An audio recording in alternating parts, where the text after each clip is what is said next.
Hi students, मैं अश्विन। मुझे उम्मीद है आप सभी अच्छे होंगे। Phrasal verbs A to Z series का ये लेक्चर नंबर 14 है और आज के सेशन में हम आपको अल्फाबेट एस पे बेस्ड जो भी इंपॉर्टेंट फ्रेजल वर्ब्स हैं उन्हें पढ़ेंगे। ये अल्फाबेट एस का पार्ट 1 है क्योंकि अल्फाबेट एस पे बेस्ड बहुत सारी फ्रेजेस हैं, तो अगर हम ज़रूरत से ज़्यादा फ्रेजेस एक ही सेशन में कवर करेंगे तो फिर वो बाउंस करने लगेंगी। इसीलिए हमने अल्फाबेट एस को दो पार्ट्स में डिवाइड कर दिया है। इस सेशन में हम अल्फाबेट एस पे बेस्ड शुरू की कुछ फ्रेजेस पढ़ेंगे और नेक्स्ट सेशन में बची हुई फ्रेजल वर्ब्स पढ़ेंगे। आइए क्लास को शुरू करते हैं। यह है लेक्चर नंबर 14। पहला इडियम है, पहला फ्रेजल वर्ब है सैडल्ड विद, और ये है फ्रेजल वर्ब नंबर 258 विच क्लियरली मीन्स कि पीछे के 13 लेक्चर्स में हम आपको 257 फ्रेजल वर्ब्स पढ़ा चुके हैं। राइट, अब हम 258 से आगे चलेंगे। सैडल्ड विद, इसका मतलब है बर्डन्ड विद। जब आप झेल रहे हो किसी चीज को, दबे जा रहे हो, एक तरीके से कोई चीज एक बड़ी रिस्पॉन्सिबिलिटी या बहुत बड़े झंझट के तौर पे आपके सिर पर मर दिया गया और लाद दिया गया। सो सैडल ना, घोड़े की पीठ पे जो काठी रखी जाती है जिसपे आप एक घुड़सवार बैठता है, वो सैडल कहा जाता है। तो वो सैडल एक प्रकार का बोझ होता है ना। और फिर यूं समझिए कि घोड़े की पीठ पे जब सैडल रखी गई, तो भले ही वो सैडल एक बोझ ना हो, तो कम से कम उस सैडल को रखने का मतलब यही है कि अब एक दूसरा व्यक्ति या कोई सामान उसकी पीठ पर रखा जाएगा, तब तो वो बोझ हो गया ना। ऐसे तो गधा है मान लीजिए, ऐसे वो ऐसे ही नॉर्मल है। अब उसकी पीठ पर जब काठी रख दी गई, सैडल रख दिया गया, तब वो जान गया कि अब इस पर जो है ना कुछ बर्डन भी रखा जाएगा। तो वही हो गया सैडल्ड विद, जब आप किसी बर्डन से दबे हुए हो। My foster mother often saddled me with household work. कोई कह रहा है कि मेरी जो सौतेली माँ है, फोस्टर मदर, वो जो मतलब एक तरीके से बायोलॉजिकल मदर नहीं है जो सिर्फ पाल रही है बच्चे को, तो जो मेरी फोस्टर मदर है वो अक्सर मुझे घर के कामों से लाद देती हैं। ठीक, अब वो काम मुझे नहीं अच्छा लगता, तो I feel saddled with, I feel saddled with. Moving on, see off, a very important, a very simple phrasal verb. See off करने लोग जाते हैं किसी को, बाय बाय बोलना जिसको कह सकते हैं, तो सी ऑफ मतलब फेयरवेल। सी अबाउट, सी का मतलब है देखना, अबाउट मतलब किसी बारे में। सी अबाउट का मतलब है ठीक है, देखेंगे इस बारे में क्या कर सकते हैं। ठीक है सर, इस बारे में देखिएगा, बोलते नहीं है। ठीक है, मैं चलता हूं, आप जरूर इस बारे में देखिएगा, इस बारे में विचार करिएगा। सी अबाउट का मतलब यही, तो think seriously of doing something, किसी विषय पर गंभीरता से विचार करना। राइट, सी अबाउट, देखिएगा इस बारे में क्या कर सकते हैं, तो सोचिएगा, किसी विषय पर सोचना। I think you should see about getting married now. कोई कह रहा है कि मुझे लगता है कि अब तुम्हारी उम्र हो गई है और अब तुम्हें शादी के बारे में गंभीरता से सोचना चाहिए। You should see about getting married now, शादी के बारे में तुम्हें गंभीरता से सोचना चाहिए।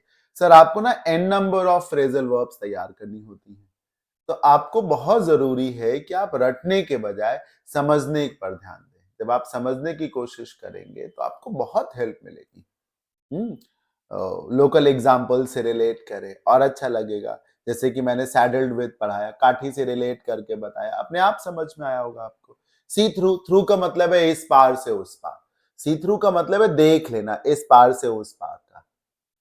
यानी कि जो पर्दा पड़ा है, भले ही पर्दा पड़ा है, लेकिन उस पर्दे के उस पार भी देख लेना। तो सी थ्रू का मतलब है किसी की इंटेंशन को भांप लेना, किसी के मोटिव को भांप लेना, किसी के इरादे को जान जाना। और किसी का इरादा जानने का यही मतलब है कि उसका इरादा गलत है और आप जान गए कि इरादा गलत है। तो क्या ऑब्जेक्टिव है, हाँ, किसी दूसरे व्यक्ति का या किसी स्टेटमेंट का या किसी किसी कॉन्सेप्ट का, किसी बिल का, समझ रहे हैं ना। जैसे आप समझिए कि जब गवर्नमेंट ऑफ इंडिया किसानों से संबंधित 3 बिल लेकर के आई थी, तो गवर्नमेंट ऑफ इंडिया ये क्लेम कर रही थी कि ये प्रो फार्मर्स है, कि किसानों के फेवर में है, लेकिन किसानों को लगा ये उनके फेवर में नहीं है। कैसे लगा? उन्होंने गंभीरता से उन बिलों पर विचार किया होगा, फिर वो बिल के उस पार की इंटेंशन जान पाए। मैं ये नहीं कह रहा कि फार्मर्स वर राइट और द गवर्नमेंट वाज रॉन्ग। ठीक, मैं एक बात बता रहा हूं। तो किसानों ने उस पार का देखा और उन्हें लगा नहीं, ये तो एक कॉन्स्पिरेसी है यार, They successfully saw through the intention of the government. तभी तो उन्होंने फिर बिल को वापस करने तक आंदोलन किया. They sat on hesitation until the bills were removed. So see through, जान जाना, मोटिव जान जाना, किसी के इरादों को भांप लेना. I saw through your little ruse from the start. शुरू से मैं तुम्हारे इस चालाकी को और थोड़ी सी कड़वाहट को, कटुता को, मतलब तुम्हारी बदतमीजी को ना, तुम्हारी चालाकी को मैं शुरू से समझ रहा था. रियूज का मतलब ट्रिक से होता है. तो मैं तुम्हारी चालाकी शुरू से समझ रहा था. आपको एक कहानी याद है सुदामा और कृष्ण की? संदीपन ऋषि के आश्रम में दोनों लोग पढ़ते थे. फिर क्या हुआ कि एक दिन लकड़ी काटने के लिए सुदामा और कृष्ण दोनों गए. ऋषि ने जो है दोनों को कुछ खाने को दे दिया. सुदामा ने वो चने वाली पोटली जो खाने को दी थी वो अपने पास रख ली. कृष्ण ऊपर चढ़ गए, लकड़ियां काटने लगे. सुदामा को नीचे भूख लगी और नीचे वो चने निकाल करके पोटली से खाने लगे. और जब कृष्ण ने पूछा कि हे Sudama, what are you doing? ये आवाज कहाँ से आ रही? तो कुछ खा रहे हो क्या? Are you eating something? Sudama ने कहा नहीं नहीं, इट्स सो चिल्ड, बहुत ज्यादा कोल्ड है, मेरे दांत जो है लड़ रहे हैं, मेरे दांत कटकटा रहे हैं आउट ऑफ कोल्ड, बहुत ज्यादा ठंड होने की वजह से. तो वो क्या था? Sudama tried to trick Krishna, लेकिन कहते हैं कि कृष्ण जान गए थे कि सुदामा चने खा रहे थे. तो Krishna saw through what Sudama was doing. ये है सी थ्रू, जान जाना, भांप लेना. Moving on. Seek for. Seek का मतलब होता है मांगना, ढूंढना. सीकर्स होते हैं. सीक करने का मतलब होता है मांगना, एक्सपेक्ट करना, रिक्वेस्ट करना, गुजारिश करना, मांगना, ढूंढना, सीक करना. फेवर को सीक किया जाता है. अगर आप किसी से कोई मदद ले रहे हैं तो आप उसका फेवर सीक कर रहे हैं. तो सीक फॉर का मतलब क्या है कि आप कुछ ढूंढ रहे हैं, मांग रहे हैं, डिमांड कर रहे हैं, डिजायर कर रहे हैं, एक्सपेक्ट कर रहे हैं. तो you are seeking for something. You're seeking for some favor, you're seeking for justice, you're seeking for equality. समझ रहे हैं? इस तरीके. You're seeking for good days, you're seeking for happiness. ये सब है जो चीज आपके पास नहीं है और आप उसकी मांग कर रहे हैं या उम्मीद रख रहे हैं, इच्छा रख रहे हैं, ढूंढ रहे हैं उसको. ये है सीक फॉर का meaning. We as civil society members are seeking for justice in this case. हम सिविल सोसाइटी के सदस्य होने के नाते इस मसले में न्याय की उम्मीद कर रहे हैं. We are expecting justice be delivered in this case. So we are seeking for, we are expecting or we are looking for एक तरीके से. Your youngest daughter seeks for your attention. ठीक? आप जो है बच्चों पे ध्यान नहीं देते हैं, specially on your youngest daughter. And she always seeks for your attention. उसको हमेशा से आपकी अटेंशन चाहिए होती है. वो हमेशा आपकी अटेंशन पाने की इच्छा रखती है. एक और फ्रेज है सीक का, सीक आउट. सीक आउट का मतलब बाहर जा करके किसी चीज को ढूंढना एक तरीके से. Seek out. वो सीक फॉर का मतलब क्या? वो भी आप ढूंढ रहे हैं, मांग रहे हैं, लेकिन वो एक तरीके से एक्सपेक्ट करना, डिजायर करना जैसे. इसमें आप फिजिकली आप बाहर निकल रहे हैं और इधर उधर ढूंढ रहे हैं, कोई चीज गुम हो गई, खो गई है, तो आप बगीचे में जाके, सड़क पे जाकर के ढूंढ रहे हैं. Seeking out something. Look for something and find it. ये भी आप समझिए कि किसी चीज को ढूंढना, और सिर्फ ढूंढना ही नहीं, उसे पा भी जाना. Fortunately I sort out my lost ring. Fortunately, I sought out my lost ring. किसी की अंगूठी खो गई थी, उसने ढूंढा और उसे वो अंगूठी मिल भी गई. Settle for and settle down. आपने सेटल डाउन तो सुना ही होगा.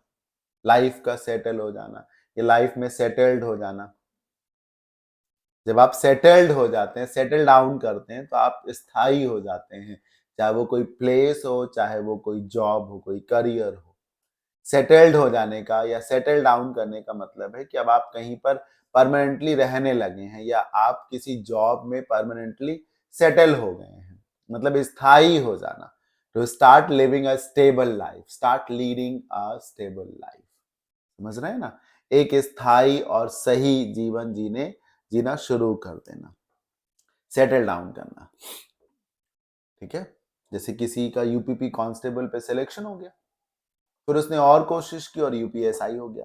फिर उसने कोशिश बंद कर दी, उसे लगा ठीक है, he settle down. He lived abroad in a number of countries before he finally settled down in America. मतलब उसने विदेश में तमाम देशों में वो रहा और फाइनली जाकर के वो अमेरिका में स्थायी रूप से रहने लगा। और ये सेटल फॉर है। सेटल फॉर का मतलब है कम में काम चलाना। जैसे मैंने बोला ना कि आपने यूपीपी का फॉर्म डाला और यूपी पुलिस कांस्टेबल में आप हो गए, ठीक है, समझ रहे हैं। और आप में पोटेंशियल यूपीएसआई का था, तो आप में पोटेंशियल ज्यादा का और आप कम से काम चला रहे हैं, तो इसको कहते हैं सेटल फॉर। इसको क्या कहते हैं? सेटल फॉर, कम में काम चलाना। Accept something even though you may not want it, भले ही वो चीज इनफ नहीं है, जितना आप चाह रहे थे उतनी नहीं है, you were looking for more, लेकिन आपको उतना ही मिला, और ना चाहते हुए भी या चाहते हुए भी आपको उसी में काम चलाना पड़ा, या आप चला रहे हैं काम। Settle for, accept something less than what you expect or deserve. Why settle for silver when you can win gold? कोई किसी से कह रहा है यार कि जब तुम्हें पोटेंशियल है and you can win gold medal, तो तुम सिल्वर के साथ क्यों संतोष कर रहे हो? इट्स ओके, तुम सिल्वर जीत गए, तुम्हें उसे रिसीव भी कर लेना चाहिए, लेकिन खुश क्यों हो रहे हो?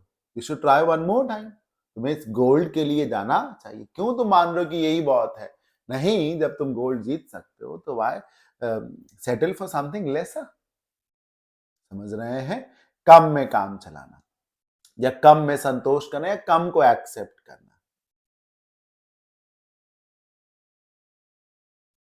स्नीक इनटू, स्नीक का क्या मतलब होता है बताइए? झांकना। स्नीक का क्या मतलब होता है? चुपके से झांकना। अब समझिए, स्नीक इनटू चुपके से अंदर झांकना, स्नीक आउट चुपके से बाहर झांकना। खिड़की खोल के बाहर झांके या बाहर है तो खिड़की खोल के अंदर झांके। तो चुपके से अंदर झांकना या प्रवेश करना, और स्नीक आउट चुपके से बाहर झांकना या बाहर जाना। ठीक है, स्नीक का मतलब ये होता है चुपके से मूव करना, चुपके से मूव करना। तो स्नीक इनटू चुपके से अंदर जाना, और स्नीक आउट चुपके से बाहर जाना। Enter a place without being noticed, या come out of a place without being noticed. The alligator sneaked into the hotel, वो एलिगेटर यानी अ काइंड ऑफ क्रोकोडाइल चुपके से होटल के अंदर चला गया। A lady wearing mask sneaked out of the building, एक महिला जिसने मास्क पहन रखा था वो चुपके से बिल्डिंग के बाहर आई। Send for, a very very important phrasal verb, बहुत इंपॉर्टेंट। आप इसको उम्मीद नहीं कर सकते कि इसका ये मीनिंग होगा। ये इसकी खास बात है कि आपको लगेगा सेंड फॉर और हो जाएगा कुछ और। टू समन और कॉल, सेंड फॉर का मतलब है बुलाना। अब कैसे खास हुआ? सेंड फॉर का मीनिंग आपको लगेगा भेजना, सेंड मतलब ही है भेजना, तो आपको यही तो लगेगा सेंड फॉर का मीनिंग है भेजना, जबकि सेंड फॉर का मीनिंग क्या है? बुलाना। क्या मीनिंग है? बुलाना। तो समन और call, send for. You should have sent for one of your neighbors when you were not comfortable alone at home. जब तुम घर पर अच्छा नहीं महसूस कर रहे थे, तो तुमको अपने किसी पड़ोसी को बुला लेना चाहिए था। ठीक है, खास तौर पे किसी को भेज कर बुलाना, ऐसे समझिए। ऐसे ना, सेंड फॉर भेजा, और भेजा तो उसके लिए भेजा कि जाओ उसको बुला लो। तो किसी को भेज करके किसी को बुला लेना, किसी को कॉल करना। तो जब तुम घर पर अकेले थे और तुम्हें अच्छा नहीं लग रहा था, तो तुम अपने किसी पड़ोसी को बुला सकते थे। सेट असाइड, सेट मतलब क्या है? रखना, चीजों को सेट करना, कहीं पे रख देना। असाइड मतलब किनारे, तो किसी को उठा के किनारे रख दिया। सेट मतलब रखना हो गया, असाइड मतलब किनारे, तो किसी चीज को उठा करके किनारे रख दिया। अब किसी चीज को जब उठा करके किनारे रख देते हैं, तो इसका मतलब है आपने उसे दरकिनार कर दिया। समझो ना सर, सेट असाइड कर दिया तो आपने एक प्रकार से उस चीज को दरकिनार कर दिया, किसी चीज को उठा करके किनारे रख दिया। तो दरकिनार कर दिया यानी कि आपने उसे इग्नोर कर दिया, आपने उसकी वैल्यू नहीं समझी, आपको लगा बेकार है, हटा यार इसको, किनारे रखो, किनारे करो, इसको किनारे रखो। कभी कब तो इसका मतलब क्या है कि किसी चीज को इग्नोर कर देना, किनारे रख देना, या उसे पलट देना, या उसे खारिज कर देना। हटा यार इसको, इसको नहीं माना जाएगा। क्या लिखा है देखिए, ओवरटर्न अ डिसीजन, किसी फैसले को दरकिनार कर देना, किसी फैसले को मानने से इनकार कर देना या उस फैसले को हटा करके एक दूसरा फैसला लागू कर देना। Overturn a decision, set aside करना।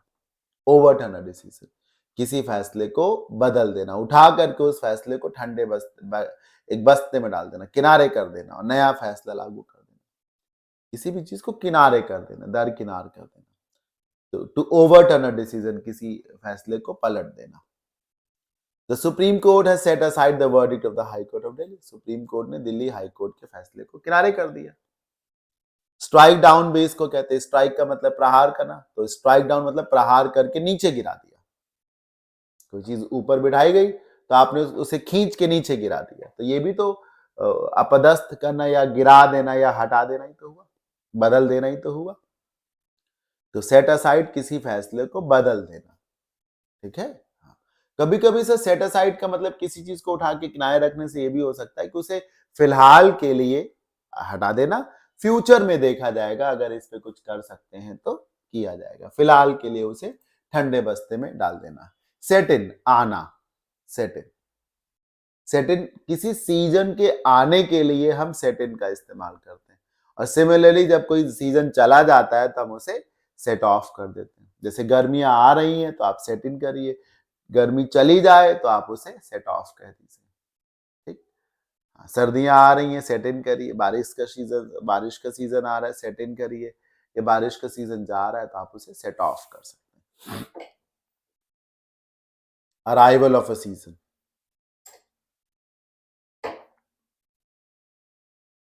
arrival of a season, winter is setting in, it has already started snowing, मतलब ऐसा लग रहा है कि ठंड शुरू हो रही क्योंकि बर्फबारी शुरू हो गई है, ठीक। Set of, departure of a season, किसी सीजन का जाना। और एक प्रकार से ये भी डिपार्चर, किसी जर्नी को शुरू करना। जब आप किसी यात्रा को शुरू करते हो तो ये भी तो प्रस्थान है। ट्रेन जब जाती है तो डिपार्चर करती है ना, तो सेट ऑफ मतलब जाना, डिपार्चर करना, फिर चाहे वो सीजन हो या किसी व्यक्ति का किसी यात्रा पर जाना हुआ।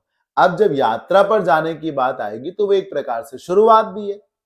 किसी यात्रा पर जाने का मतलब उस यात्रा को शुरू करना भी तो हो सकता है, तो स्टार्ट अ जर्नी भी हो सकता है, ठीक। So when will this scorching summer set of, ये चिलचिलाती जो गर्मी है ये कब जाएगी। 272, श्रग ऑफ। श्रग मतलब क्या होता है, झटकना, श्रग। जैसे आपके स्लीव पर कोई कीड़ा रेंग रहा है तो आपने उसे झटक दिया, श्रग किया। या आप कपड़े जब फैलाने चलते तो आप उन्हें झटकते हैं ना, तो श्रग करना इसको कहते हैं। जब आप श्रग करते हैं तो जो जो पार्टिकल्स ऑफ वाटर हैं या पार्टिकल्स ऑफ डस्ट हैं या जो भी चीज ऊपर है वो छूट जाती है ना काफी हद तक। तो श्रग ऑफ, झाड़ देना, छुटकारा पाना, गेट रिड ऑफ जिसको आप कह सकते हैं, हटा देना उसको। नॉट कंसीडर समथिंग सिग्निफिकेंट, फेंक देना, झाड़ देना, हटा देना, श्रग ऑफ कर देना। She just shrugged of my advice, आपने कोई सलाह दी और उसको वो सलाह बेकार लगी, उसने वो सलाह फेंक दी, झाड़ दी, हटा दी। मैं नहीं, ऐसी सलाह नहीं मानता, ऐसा नहीं करूंगा मैं। श्रग ऑफ कर दिया मतलब मेरी सलाह नहीं मानी, झाड़ दिया उसको, किनारे कर दिया। सिट बैक, सिंपल सा फ्रेज है, सिट बैठे, बैक पीछे टेक लेकर के बैठे। और पीछे टेक लेकर के बैठने का क्या मतलब है, आराम से बैठना। पीछे टेक लेकर बैठने का क्या मतलब है, आराम से बैठना, तो रिलैक्स हो गया। I am going to sit back here for a while. For a while का मतलब है कुछ पल के लिए या कुछ देर के लिए। तो अब मैं यहां पर कुछ देर के लिए सिट बैक करूंगा, मतलब रिलैक्स करूंगा, आराम करूंगा। Sit in for, sit in for का मतलब है कि आप बैठे हैं, किसी के लिए बैठे हैं। ये बहुत बढ़िया फ्रेज है सर। एक सिट इन फॉर होता है, एक स्टैंड इन फॉर होता है, एक एक्ट इन फॉर होता है। इन तीनों का लॉजिक एक जैसा है। सिट इन फॉर का मतलब है कि आप किसी के लिए किसी की जगह पर बैठे हैं, खासतौर पे तब तक के लिए बैठे हैं जब तक वो नहीं आ रहा। या स्टैंड इन फॉर, तो आप किसी की तरफ से उसकी जगह पर खड़े तब तक के लिए जब तक वो नहीं आ रहा। जैसे कोई प्लेयर ग्राउंड से बाहर गया है, तब उसकी जगह पर आप ग्राउंड के भीतर खड़े हैं, फील्डिंग कर रहे हैं, तो उसकी तरफ से आप खड़े हैं। जब वो आ जाएगा तो आप हट जाएंगे। मतलब एक तरीके से जब आपने टेम्पररी तौर पे किसी को रिप्लेस कर रखा। ऐसे ही एक्ट इन फॉर, जैसे कि मान लीजिए जो मैनेजर साहब है वो छुट्टी पर हैं, तो उन्होंने जूनियर मैनेजर को ये कहा कि जब तक मैं नहीं आता 4 दिन तक, तब तक तुम मेरी जगह पर काम संभालोगे। तो एक्ट इन फॉर हो गया। सिट इन फॉर, किसी की जगह पर आप बैठे, वो नहीं है तो उसकी जगह पर आप बैठ गए, या उसके जब तक वो नहीं आता तब तक के लिए आप बैठ गए। To act for someone while they are away. The Chief Justice has fallen under weather. Fall under weather का मतलब है बीमार हो जाना. So the Bar Council is looking for a judge who may sit in for him in the meantime. इसलिए bar council एक ऐसे जज की तलाश कर रही जो उसकी जगह उनकी जगह पर बैठे, और उनकी जगह पे बैठने का ये मतलब है कि उनकी तरफ से फैसलों पे कार्यवाही करे. इन द मीन टाइम का मतलब है इस बीच में. इन द मीन टाइम मतलब इस बीच में, राइट. स्लिप इनटू, स्लिप का क्या मतलब है? फिसल जाना. स्लिप का मतलब फिसल जाना. इनटू, फिसल करके गिर गए कहीं पर, फिसल करके किसी गड्ढे में गिर गए, कुएं में गिर गए, यही स्लिप इनटू है. वो जो गड्ढा है वो कुआं है, क्या है? आफत है, मुसीबत है. तो स्लिप इनटू का मतलब है गलती से फिसल जाना और किसी गंदी आदत का शिकार हो जाना. Slip into smoking, slip into gambling, slip into debauchery, slip into adultery, एक तरीके से. स्लिप इनटू थेफ्ट, कुछ भी, किसी भी गलत आदत का शिकार हो जाना, भूलवश किसी गलत चंगुल में पड़ जाना, किसी गलत आदत का शिकार हो जाना. एक्वायर बैड हैबिट्स और negative state. Acquire bad habits और negative state. Drivers often slip into drinking. जो लोग गाड़ियां ड्राइव करते हैं, अक्सर उन्हें देर रात तक गाड़ी ड्राइव करनी होती है, या कई बार ऑल नाइट ड्राइव करनी होती है, तो अक्सर वो शराब की लत के शिकार हो जाते हैं. स्मैक ऑफ, स्मैक का मतलब अब फील करने से होता है, महसूस करने से, आभास करने से होता है. Smack of. एक स्मैकिया वर्ड नहीं होता, कोई स्मैक लेता है मतलब एक नशा है, तो smack off. Appear to have a negative quality. जब बू आ रही हो, हिंदी में कहते हैं बू आती, बू आती है, तुमसे मुझे कमीनेपन की बू आती है, उसको देख के मुझे शातिर की बू आती, मतलब बू आती है, मुझे लगता है कि कोई कमीना व्यक्ति आ गया. एक एक आभास होता है, एक एहसास होता है, और कुछ नेगेटिव सा होता है, क्योंकि ये जो बू है ये बदबू है एक तरीके से. So appear to have negative quality. Talks smack of pretence. तुम्हारी बातों से मुझे दिखावा समझ में आता है, तुम्हारी बातों से मुझे दिखावा दिखता है, तुम्हारी बातों से मुझे छल, ढोंग, स्वांग की बू आती है. Talks smack of pretence. ठीक. Your promises smack of fraud. तुम्हारे इन वादों से मुझे फ्रॉड की बू आती है. Smack of. Sort out, such a very simple phrasal verb. Sort out, sort का मतलब क्या होता है? सुलझाना. सॉर्टिंग असिस्टेंट होते हैं पोस्ट ऑफिस में, एक पोस्टल असिस्टेंट होते हैं जिनका मुख्य रूप से काम होता है पोस्टल को कहीं भेजना, और सॉर्टिंग असिस्टेंट वो होते हैं जिनका काम होता है कि डेस्टिनेशन के हिसाब से जो ईमेल्स हैं, जो स्टैम्प्स हैं, उनको अलग अलग करना. तो सुलझाना सॉर्ट करने को कहते हैं. सॉर्ट आउट करने का मतलब है सुलझाना. कोई प्रॉब्लम है उसको सुलझाना, कोई समस्या उसको सुलझाना. To sort out a problem या resolve a problem, to solve a problem. Let's go and consult our elders. चलो चलते हैं और अपने से बड़ों से कंसल्ट करते हैं. दे में सॉर्ट आउट आवर प्रॉब्लम. संभवतः वो हमारी प्रॉब्लम्स को सॉर्ट आउट कर सकते हैं. Speak out, speak for and speak up. पहले तो हम स्पीक आउट और स्पीक अप को पढ़ते हैं. स्पीक अप का मतलब होता है तेज आवाज में बोलना, टेम्पो को थोड़ा तेज करना. स्पीक अप ऊपर रखना आवाज को, जैसे वॉल्यूम को अप करते हैं, वॉल्यूम अप करिए, तेज. स्पीक अप, जैसे आप कुछ बोल रहे हो और सामने वाले व्यक्ति को सुनाई नहीं पड़ रहा है, तो कह रहा थोड़ा तेज बोलिए ना, स्पीक अप. तो लेवल को अप करिए, लेवल को, वॉल्यूम को अप करिए. तो वॉल्यूम कैसे अप होगा बताइए? ऐसे ही तो अप होगा, ऐसे. बहुत जगह आपको वॉल्यूम ऐसे देखने को मिलता है, ऐसे ऐसे ऐसे ऐसे ऐसे ऐसे ऐसे ऐसे ऐसे ऐसे ऐसे से मिलता है, ऐसे से. हाँ, तो ये वॉल्यूम ऐसे जाता है तो स्पीक अप ऊपर जा रहा है, और जब कम होता है तो ये नीचे आता है. तो तेज आवाज में बोलना, speak up, talk more loudly. Speak up, we can't hear you to this scale. We can't listen to your scale. Speak out का मतलब है अंदर की बात बाहर निकालना। आउट मतलब जो मन के भीतर है उसे बाहर निकालो भैया, स्पीक आउट। डरो नहीं, जो मन में है वो कहो, जो मन में है वो बको, बोलो, डरो नहीं, स्पीक आउट। मन की बात कहना, खुलकर बोलना। स्पीक आउट का क्या मतलब है? खुलकर बोलना। स्पीक अप का मीनिंग है तेज आवाज में बोलना, और स्पीक आउट खुलकर बोलना। People are afraid of speaking, afraid के बाद सिंगल एफ वाला ऑफ लगेगा। People are afraid of speaking out in oppressive political regimes. Oppressive का मतलब है दमनकारी, और रिजीम का मतलब होता है गवर्नमेंट, शासन। तो कहा जा रहा है कि जब सरकारें दमन कर रही हो, लोगों का शोषण करती हो, तो ऐसे ऑप्रेसिव पॉलिटिकल रिजीम्स में लोग अपने मन की बात कहने से या विरोध करने से या मन में उनके जो भी है वो कहने से डरते हैं, घबराते हैं। और स्पीक फॉर का मतलब है किसी की तरफ से बोलना। स्पीक मतलब बोलना, फॉर यू तुम्हारे लिए। ठीक है, मैं तुम्हारी तरफ से बोलता, तुम्हारे लिए मैं कुछ कह दूं, तुम्हारी तरफ से बोलना। कन्वे समबडी एल्सेस मैसेज, किसी दूसरे के संदेश को पढ़ना, या किसी दूसरे के संदेश को सुनाना, किसी को उसकी तरफ से बोलना, उसकी तरफ से बोलना। जैसे क्लास में कभी कभी जब टीचर्स पूछते हैं कि 5 9 आर, तो जिससे पूछा गया वो नहीं बोला, दूसरा बोल दिया, तो बोलता है क्या, क्यों तुमने ठेका ले रखा क्या इसकी तरफ से बोलने का? Are you suppose to speak for him? तो किसी की तरफ से बोलना। Have you hired a lawyer to speak for you in court? भाई आपकी तरफ से कौन बोलेगा कोर्ट में? कोई वकील हायर किया है जो तुम्हारी तरफ से बोलेगा? Is there anyone who is ready to speak for you in court of law? ये है स्पीक फॉर, राइट? आइए एक बार एक क्विक रिवीजन कर लेते। सैडल्ड विद, झेलना, सैडल मतलब ही होता है काठी, बर्डन।